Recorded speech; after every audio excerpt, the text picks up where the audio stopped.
that there are a lot of people that grew up in England and haven't perhaps been to Nigeria, but their parents or grandparents. You're right. I'll tell you a story. I work in Brixton, and there's this lady who sells African food. She just has a little kiosk in the middle of the market. You've been to the market, you know how busy it is. And I saw this lady, about 24-year-old. She was in the kiosk with the lady who sells the food, and I initially thought, oh, this is your daughter. And he said, no, it's not my daughter. She's only here to learn how to cook Nigerian food. Yeah.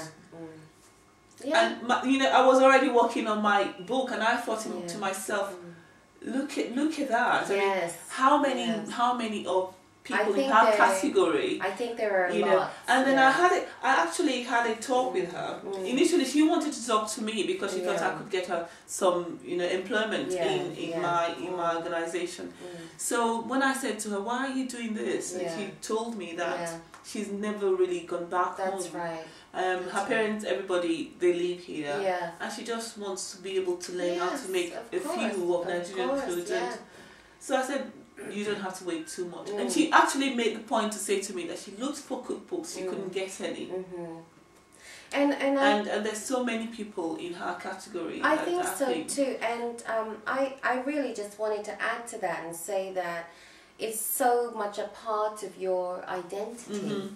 Your culture is. So I find it such a valuable contribution that you're offering to really all of us, because you're encouraging other ethnic groups to continue their own traditions and to find a way to simplify. Because so many times when I was growing up, my auntie would say to me, well, you take a cup of this or a pinch of that, or you just put it in there, And we didn't really have any measurements, It wasn't about books so much, And but we learned by watching, and many of us did learn by watching. That's how I learned. Yeah, but those of the people that didn't have that opportunity now have an opportunity here. Well, I'm hoping that they seize it as an opportunity. I'm hoping there's so many other cookbooks out there. Marketing or profiling foods from other places. I mean, Chinese, Indian. There are loads of them.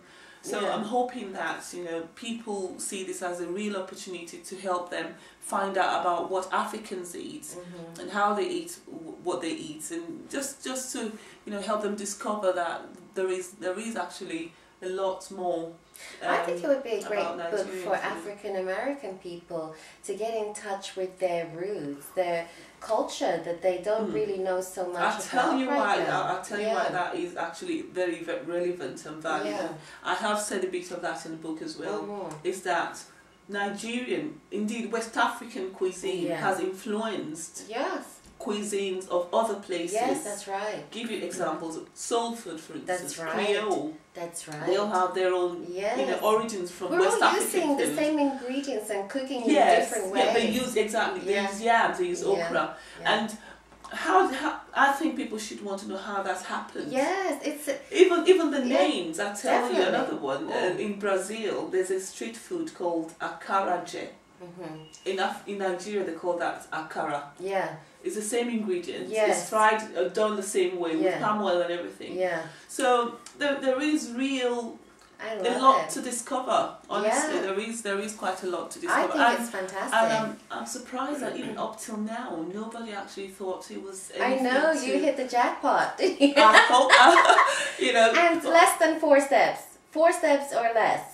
Yes, right? Each recipe. Every single recipe. Can you show us another picture? Because it's so gorgeous. Yes, I'll show you. This is the typical spinach F4 which goes with the pounded yam.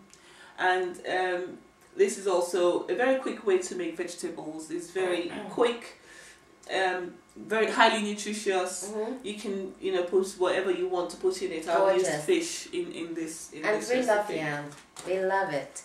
And you'd also encounter some things that maybe you might find a bit strange, and I'm going to refer you to the to the snails. Okay. Have you had snails before? I haven't, but my son has. Okay. And I wouldn't eat them, and he just scoffed them down. So he's more of an adventure eater. We're not talking about those tiny little ones. We're talking about the giant African snails. I see now, but it looks gorgeous. Yeah. It looks absolutely... Can you just hold it up to the camera? Because it looks gorgeous. Oh, wow.